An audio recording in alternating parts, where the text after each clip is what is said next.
fast-moving and dangerous outbreak. Those are words you usually don't hear from the CDC, which tells me that I think the numbers are going to go up.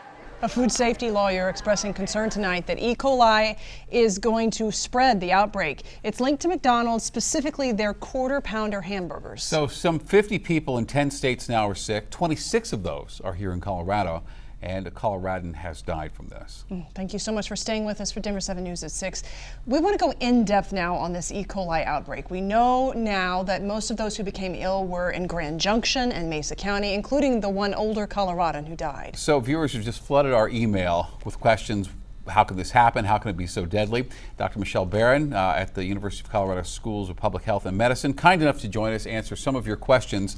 Thank you for coming in. A lot of people are worried about this. So let's just start with the basics. The slivered onions are supposed to be the cause of this. What is E. coli, and how does it get into our food supply like this? Yeah, so E. coli is a bacteria that typically lives in our gut. So we actually all have it, and so do animals.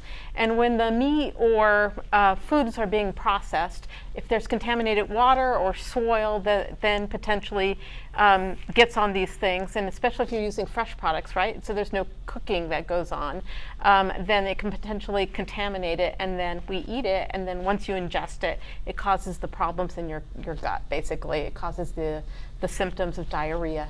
Yeah, speaking of which, tell us about the symptoms and also who's most at risk when they start to see those symptoms. Sure. So the most typical symptoms, it's usually about 3 to 4 days after you've consumed the contaminated food product. And then you'll start to have potentially fevers, high fevers, diarrhea. Diarrhea can sometimes have blood. You may have vomiting as well. And in terms of who's at highest risk, people that are immunocompromised, people that are older or very young, have a potential risk of developing complications from that. And there's a thing with this particular one, strain that causes a toxin that causes your body to shut down its kidneys.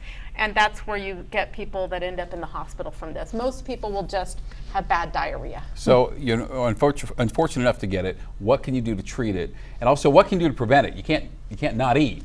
Correct. So certainly when you have products that you get from the store, especially fresh produce, wash it really well. If you're preparing meats of any kind, you want to make sure they're cooked properly. You always want to have them separated, because this could happen even in your own household, where you have like a steak or a hamburger that you're prepping, and then you have your vegetables that you're going to add. Right. Make sure they're separated. That's a way to prevent contamination.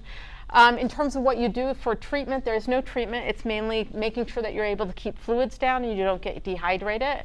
Certainly, if you continue to have fevers, your diarrhea lasts more than 3 days, you're having a lot of blood in your diarrhea, you should contact your provider and get seen. Yeah, and for people who are watching this, what does it mean for consumers?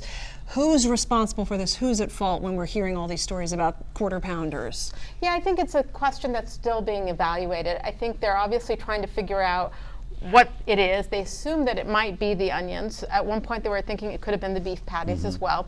And so a lot of that goes back in the process of investigation to see how was it manufactured, how was it processed, what is the plant that it came from, and I think we're still waiting on more of those details. All right, Dr. Michelle Barron, who got so many of us through the COVID pandemic. Yes. Thank you for your help then and for your expertise tonight. We sure appreciate it. Of course. Good to see you.